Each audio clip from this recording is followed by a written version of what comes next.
opening 3 shelf. Morning light floods the workshop. Sewing machine needles tap gently on the fabric, with silk threads gliding like silver. The morning light in Chaoshan not only sew AKS, the tea, but also knows how to awaken the warm TH of the fabric. On the craftsman's soil of Shanghai, this women's wear factory has been with needles and threads for 17 years. The designer's fingertips glide across the design draft. The pencil outlines curves on the paper, with this season's trendy color cards stacked beside it. The call uses on the fingertips are metals of time. Workers on the assembly line can feel the density of stitches even with their eyes closed.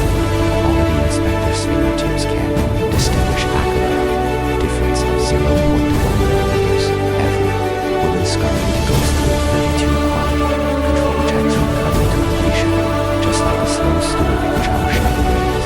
Food can tad rushed or escape in time. Shanghai women's wear measuring time with needles and threads, achieving fashion with craftsmanship.